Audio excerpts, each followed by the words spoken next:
Hello friends, welcome to my YouTube channel. आज हम देखेंगे इनवर्स लाप्लास ट्रांसफॉर्म को। तो बेसिकली इनवर्स लाप्लास ट्रांसफॉर्म कुछ नहीं है, जो हमारा लाप्लास ट्रांसफॉर्म किसी फंक्शन में अप्लाई करते हैं उसी का अपोजिट है।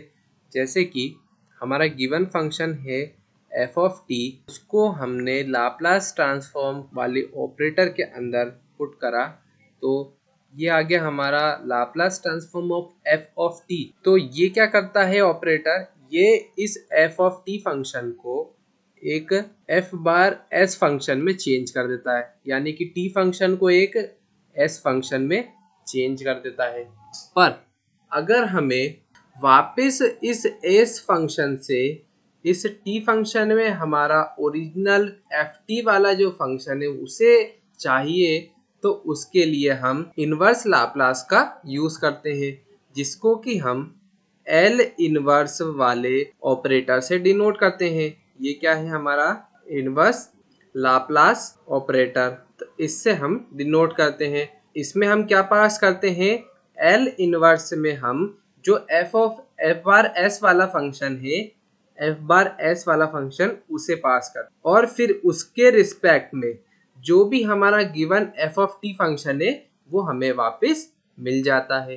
तो ये आ गया हमारा इनवर्स लाप्लास ट्रांसफॉर्म का यूज। तो बेसिकली क्या करता है, ये जो हमने एफ ऑफ टी से एफ बार एस में जो फंक्शन को ट्रांसफॉर्म करा है उसी को वापस हमें पाने के लिए हम इनवर्स लाप्लास ट्रांसफॉर्म वाला फंक्शन यूज करते हैं, तो हमें एफ ऑफ टी वाला फंक्शन वापस मिल जाता है।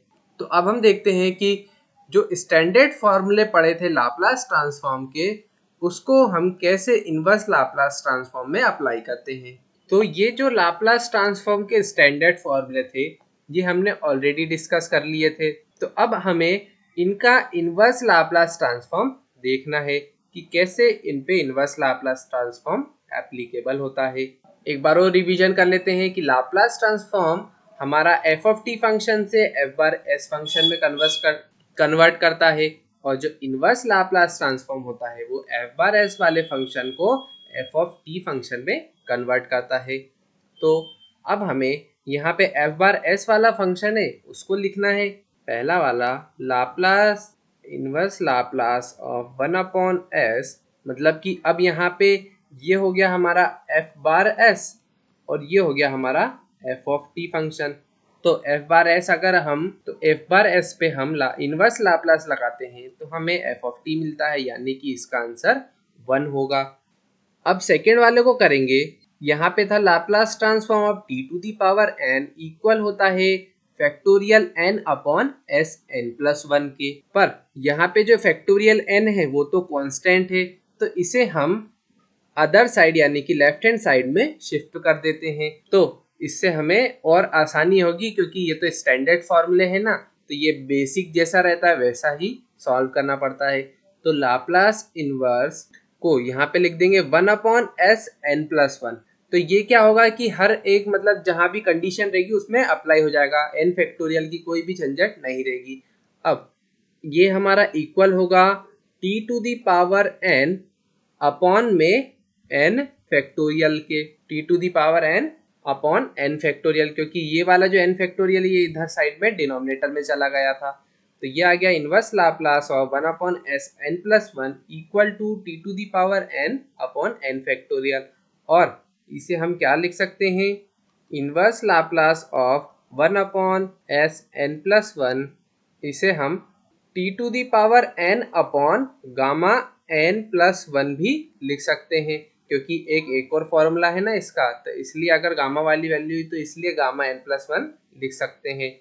इसको हम और भी मॉडिफाई कर सकते हैं। कैसे, यहाँ पे n+1 है, अगर हमें डिनोमिनेटर में 1/s⁴n दिया हो तो हम इसे कैसे मॉडिफाई कर सकते हैं, ये हो जाएगा 1 यहाँ पे n की जगह पे n+1 हो गया, तो ये वाले जो n है ये क्या हो जाएंगे n-1 में कन्वर्ट हो जाएंगे, क्योंकि सब एक एक वैल्यू से रिड्यूस हो गया ना। यहाँ पे sn+1 था तो n में चेंज हो गया, तो ये n है वो n-1 में हो जाएगा। तो ये हो जाएगा n-1 का फैक्टोरियल। और ऐसे ही ये वाला फॉर्मूला भी कैसे चेंज हो जाएगा, ये हो जाएगा t की power n-1 upon gamma n, क्योंकि n+1 था और इधर n-1 हो गया, तो -1 और +1 कैंसिल, तो बचा सिर्फ गामा n। तो ये हो गया और मॉडिफाइड फॉर्मूला। जैसा जैसा अगर क्वेश्चन में कंडीशन हुई उस हिसाब से हमें वो फॉर्मूला यूज करना पड़ेगा। सेम ऐसे ही आ जाते हैं थर्ड वाले पार्ट पे। उसमें क्या है हमारा लाप्लास ट्रांसफॉर्म ऑफ e⁴at जो कि इक्वल होगा 1/s - a के। तो अब हमें निकालना पड़ेगा inverse Laplace transform of 1/s - a। तो वो हमारा इक्वल होगा e⁴at के। फोर्थ वाले को देख लेते हैं। तो यहाँ पे था Laplace transform of sine at equal to a/s² + a²। अब हमने यहाँ पे देखा कि यहाँ पे भी न्यूमरेटर में एक कांस्टेंट आ रहा है, तो जहाँ जहाँ कांस्टेंट है उसे दूसरी साइड शिफ्ट कर देंगे। तो यहाँ पे a को इधर शिफ्ट करेंगे तो ये हो जाएगा हमारा inverse Laplace transform of 1/s² + a² जो कि हमारा इक्वल होगा 1/a sin at के। यहाँ से s वाला फंक्शन t वाले फंक्शन में चेंज हो गया। सिमिलरली फिफ्थ वाले के लिए कैलकुलेट करते हैं, तो यहाँ पे s/s² + a² है, यानी कि न्यूमरेटर में s वाला ही फंक्शन है, तो उसमें हमें चेंज करने की कोई ज़रूरत नहीं। तो लाप्लास इनवर्स निकालेंगे s/s² + a², तो वो इक्वल होगा हमारा cos at के। Similarly Laplace transform of sin hat यानी कि हाइपरबोलिक वाले फंक्शन के लिए हम देखेंगे तो वो फॉर्मूला होता है a/s² - a²। सिंपली क्या रहता है, बीच में माइनस आ जाता है। और सेवंथ वाला भी हो गया Laplace transform of cos hat, तो उसमें क्या होगा, सेम फॉर्मूला, बीच में माइनस आ जाएगा। तो उसके लिए जब हम कैलकुलेट करेंगे इनवर्स लाप्लास को, तो वो आ जाएगा हमारा, ये आ जाएगा 1/s² - a² जो कि इक्वल होगा 1/a sin hat। और इसके लिए कैलकुलेट करेंगे तो ये हो जाएगा s/s² - a² equal to cos hat। तो ये आ गए हमारे स्टैंडर्ड फॉर्मूले। इधर आ गए लाप्लास ट्रांसफॉर्म के और इधर आ गए इनवर्स लाप्लास ट्रांसफॉर्म के।